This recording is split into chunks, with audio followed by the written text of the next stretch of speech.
All right, hello, welcome to this video. Thanks for tuning in and sharing in this now moment with myself and with one another. If you haven't seen these videos before, welcome back if you have. My intention is unity and oneness in the highest levels of love light. I'm just going to go into a little flow. I want to say thank you for everybody who watched the Soulology live that I did with Todd Medina. That was so much fun, and I really enjoyed playing in that energy. And I've been doing more lives lately thanks to my friend Candace, and I have to share that whenever somebody is doing a live and they are sensitive to energies, it can be very challenging to stay in a linear presentation. And for those of you who have watched my videos before, you probably come to realize I don't stay in a very linear presentation. Oftentimes when I speak in code, so to speak, because it is kind of, I'll see 10 different things at once, and to pull it all into words that are from point A to point B to point C can be very challenging at times, but it's fun too. It's a little bit different of a challenge for me, and I really enjoyed it. So thank you very much, Todd, and thank you very much everybody who participated in that. I also want to share that energy is energy. I've been doing a lot of just looking into some explanations of energy healing because some people aren't sure what it is. And there's such a thing, for example, long distance Reiki. So whenever you open yourself up to listening to a presentation that somebody gives or an energy healing, it's quantum. There's no time. So that energy that's around that particular presentation or is encoded with light, so to speak, and we are all encoded with light.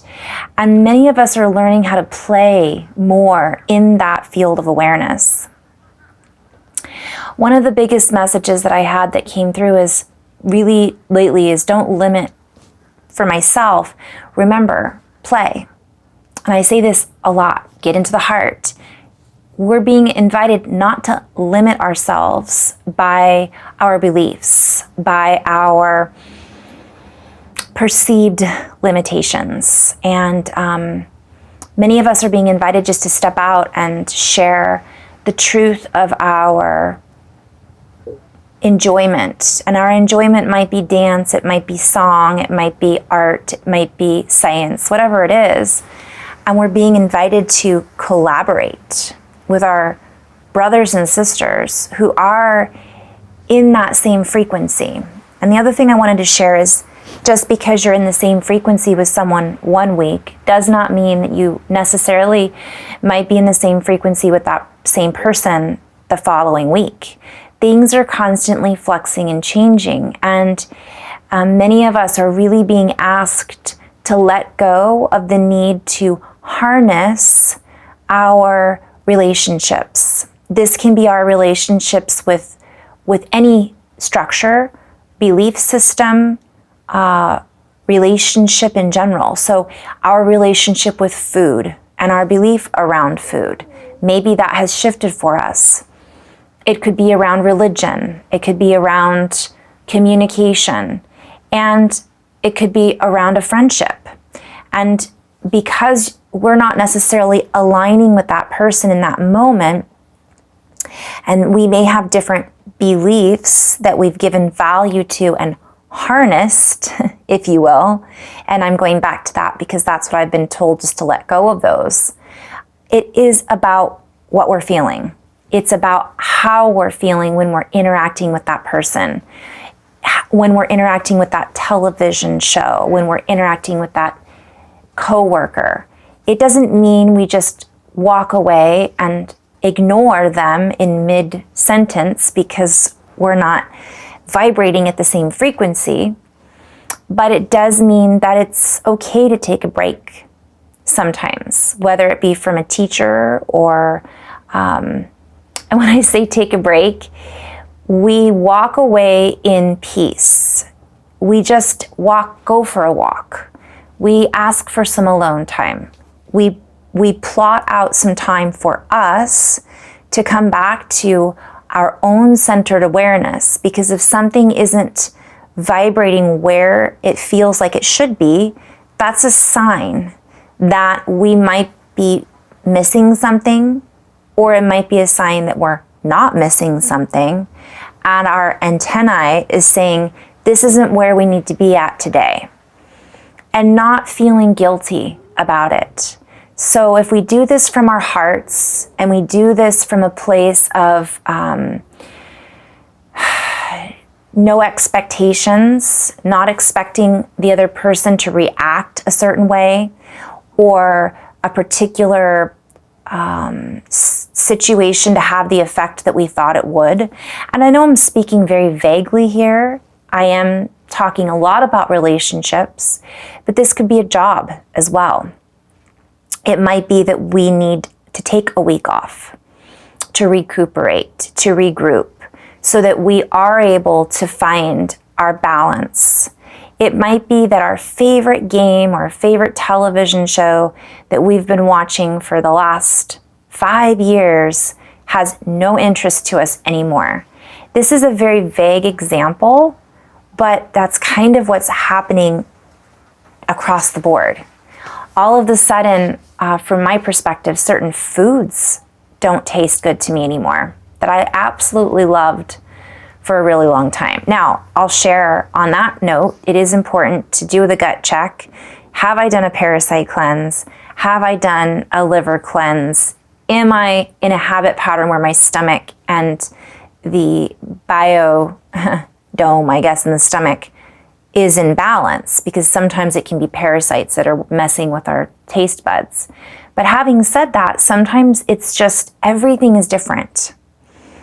And what I'm feeling is that everything is completely different, yet I feel the need to disconnect from certain habit patterns and from certain people.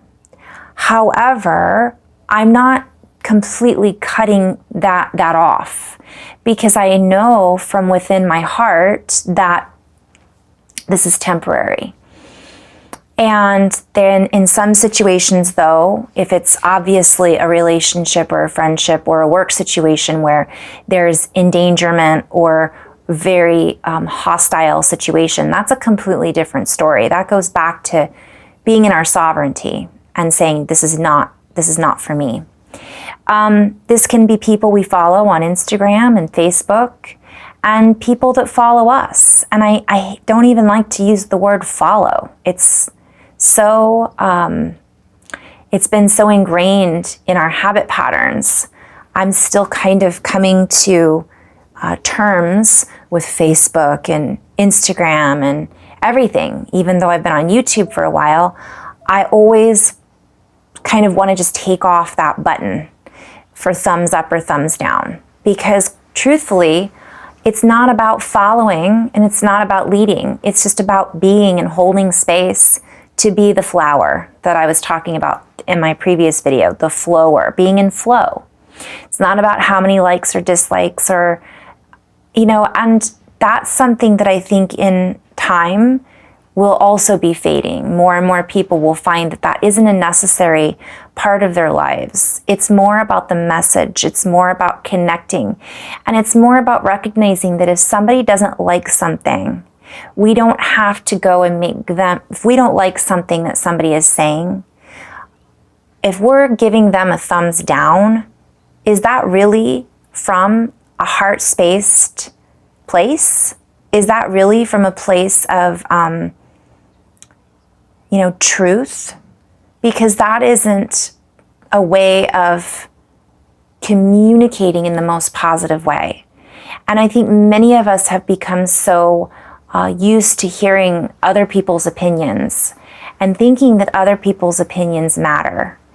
And while this is true to some extent, everybody matters, everybody's opinions, how people feel matters. However, opinions about right and wrong, other than the pure moral ethics of right and wrong, I'm talking about a story.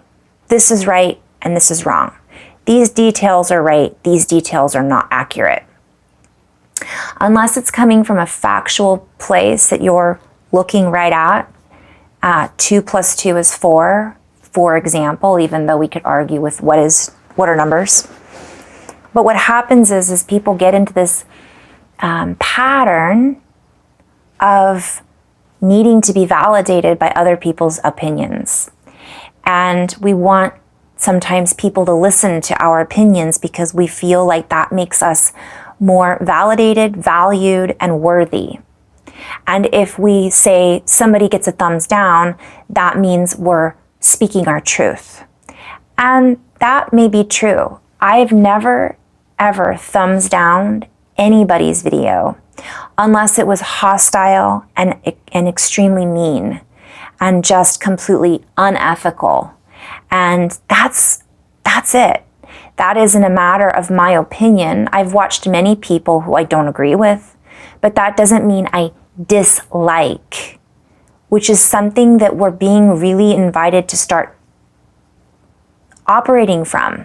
When we're in a place of coherence, we aren't triggered by that person and we don't need to give them that jab, if that makes sense. So this is something that I'm really learning to navigate. And I find it very interesting because I look at all of these aspects and I realize that we have really come into this age of everybody's opinions are important.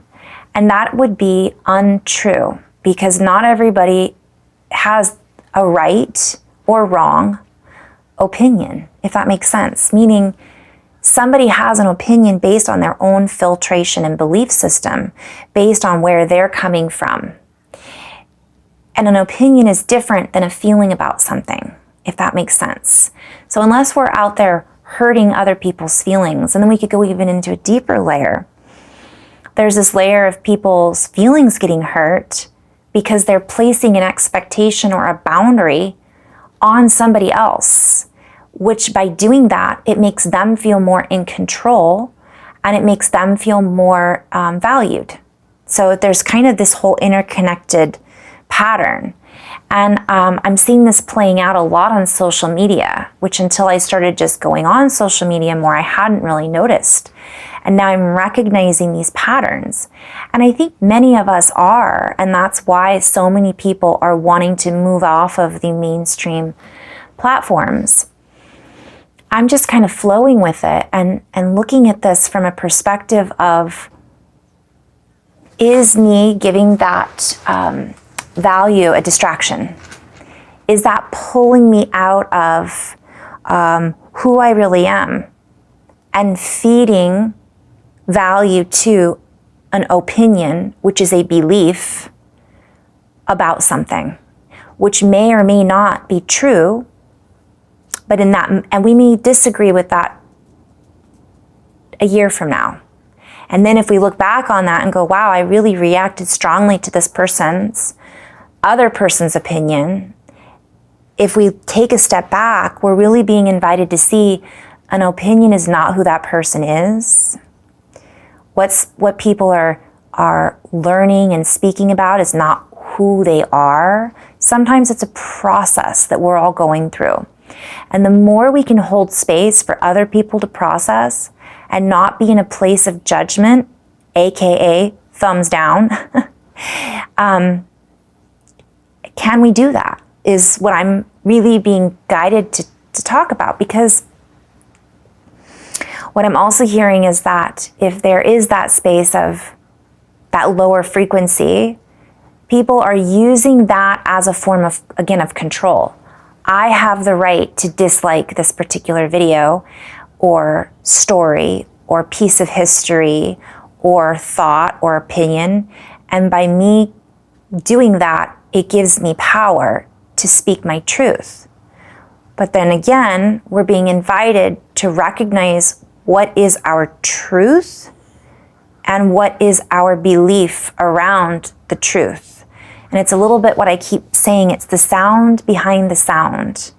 Is that part of something we've built up and now that is offensive to our built up beliefs? Or is it something that really makes us feel bad? There's a complete difference, and so many people have become a little bit caught up in these frequencies because of this machine that is called the internet. So I guess I didn't really go into any light language in this video. I'm going to do a little light language, and my intention is to just kind of clear that frequency so that we can feel a little bit better about our own belief systems, I guess. We'll see what comes through.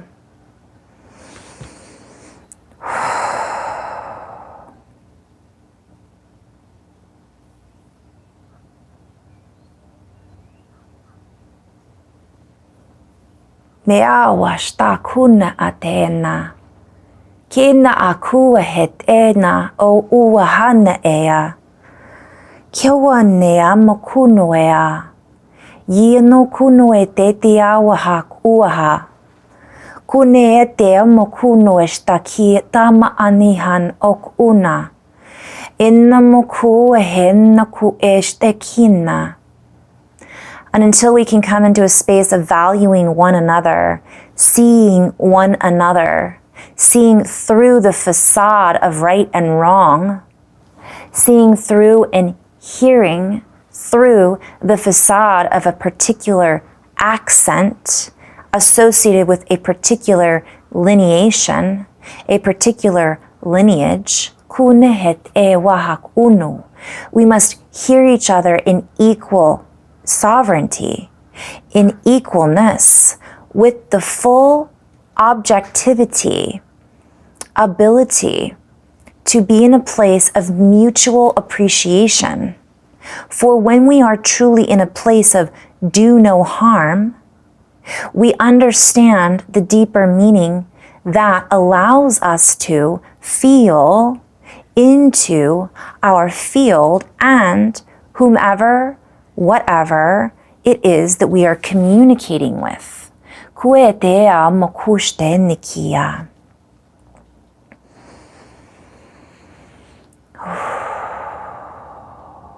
the ability to be objective has left many and has put many in the framework of objectifying, of objecting against others and what it is they stand for, what it is they represent, not necessarily seeing through the deeper me, the deeper you, the deeper sound, for we are all here in our own individual frequency and experience.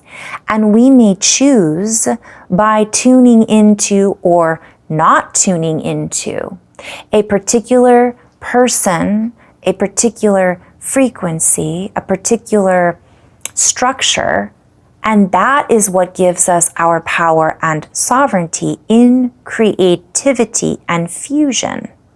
We have confused at times the ability to be objective and the ability to be subjective. This is like a really big layered play on words. We have been immersed in this immersion blender, blendifying all of these opinions, opting into someone else's system, or opting out of our own sensory system that allows us to react from a place of innate possibilities, divine coherence, and we have then created a mismatched frequency in which we feel the need to justify our existence through our, I'm just seeing all of these symbols that we use, like things that allow us to speak our truth, yet they actually are hostile. I'm seeing the middle finger, which really isn't hostile unless that's our intention behind it. What I'm hearing is it really is all about our intention. And so if we're feeling into somebody else's information and they are in their heart and they're doing no harm, then who are we being by intending to send them negative energy, because that then comes back on us, so to speak, which is very interesting as I kind of weave in this. I'm being shown this softness. This is an underlying theme that I'm just being guided to talk about, which is softening how harsh we are when we're looking at a particular person. People are going through a lot right now. People are going through a major upheaval in their lives, in their belief systems, in their structure. And not everybody is going to say things in the way that we as humans, based on our own human experience, think or have an opinion about how they should be speaking. So that's something that just keeps coming up. And for many of us, that's part of why we're here, is to soften the energy of that polarity. And I go back to this whole thumbs up, thumbs down thing, because that's a polarity. How about a kind of in the middle, taking everything with, what's that saying, a grain of salt, listening to it, taking what resonates and letting go of what doesn't, but not intending to push a certain frequency into that other person's field. And there's so many different, this is not just about social media, although it's a big part of it. This is about all of our world stage. And there are things that are wrong in the sense of moral ethics and integrity. So if someone is not in their integrity, that can be felt. And that's different than someone who is in their integrity and they're just free to speak from their heart. Who are we being in that moment to take that away from them or to project our feelings of whatever it might be onto them and their platform? And I'm seeing this kind of playing out, continuing to, it creates what I've been shown is it creates a frequency in the web. It's a distorted frequency.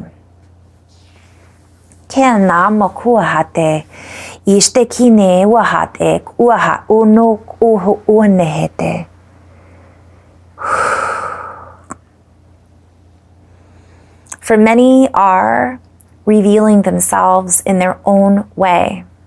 And when we take away from them their ability to feel comfortable in their expression, or I'm just being shown it's never really taken away. Again, the reference is projection. We're projecting our own patterns onto them by saying, ugh, you suck. So I just wanted to share that's usually a sign for us what I'm saying is it's a sign for us to ask, what is it about this particular message that's triggering me to have that reaction? And then recognizing, is it because this person is doing harm, or is it because I'm offended by their energy? And if I'm offended by their energy, who does that belong to? That would belong to me, because this person isn't directing this at me, if that makes sense. Therefore, it is my choice to just not to tune in. That's more powerful and with less cords and attachments and almost I wouldn't say karmic, but it is lowering a frequency.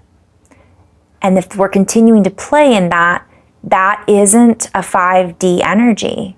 And many of these platforms aren't expressing from a 5D frequency. And so that's why there's this encouragement to behave in that pattern, because that pattern essentially feeds into the algorithms for non-5D reasons. So again, that's another question to ask ourselves. Is this my highest and greatest in alignment response with my heart? And again, I'm being guided to share there is that distortion between emotions and heart. Coherence is being from a very objective place, and I'm gonna have to play with this a little bit, but non-judgment and recognizing if we are judging. It's a neutral space. It's saying, I can feel this, I can see both sides, I don't agree, I do agree from another perspective, but when you're in the heart, it doesn't matter because you're not going to react and tune into it in any form if it's not something that resonates. You just don't. You don't then give the energy to it. And I'm seeing this is giving power. It's having an opposite effect on people than others are realizing, especially those in the light worker community.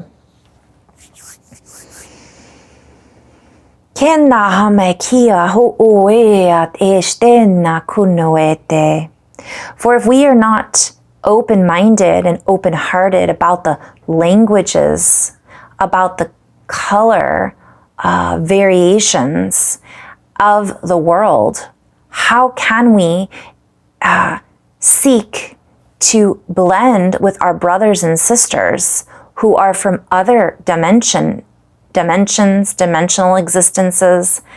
I'm just seeing, like, again, I'm being guided to talk a little bit about if there's, just because someone is from the constellation Orion and there were battles going on Orion, that doesn't mean that they're negative. This comes back to us being in coherence and using our discernment. And I keep hearing, we're not ready. Many of us are, but there are many who want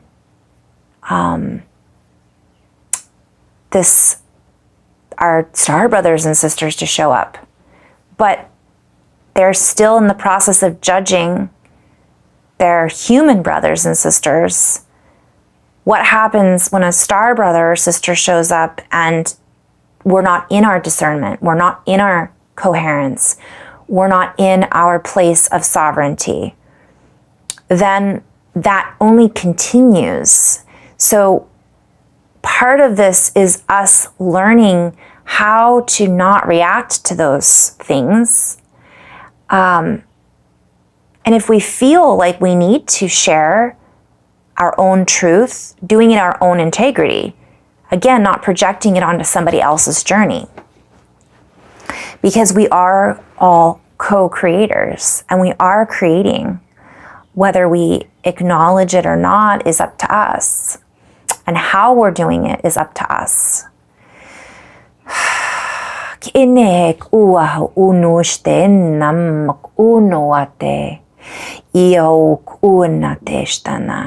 For the earth does not discriminate against those that she carries on her back. She does not discriminate and judge harshly those who have inserted their own projections into her skin, for she is supportive of all beings in their own existence. Yet it is time to move away from disharmony. It is time to move away from judgment. And I'm being guided to share, it's not judging whether a situation is right or wrong, bad or good, meaning, okay, this doesn't look like it's safe, therefore I'm making the judgment call that I'm not going to do it. That's good. That's okay to have judgment. What my guides have been showing me is it's like, ew, that person looks weird, so they must be crazy. That's judgment. That's extreme. Oh, that person is speaking in a language that I don't understand, therefore they must be fill in the blanks, right? They must not know the truth, and I'm here to show the truth. Well, that may be their truth, and we're not all in the same bubble, but we are coexisting in the bigger scheme of things. So I'm being shown that it's time to move away from these habit patterns that we've literally been conditioned to behave in. So I just wanted to share that, and thank you so much for tuning in love and light. Namaste.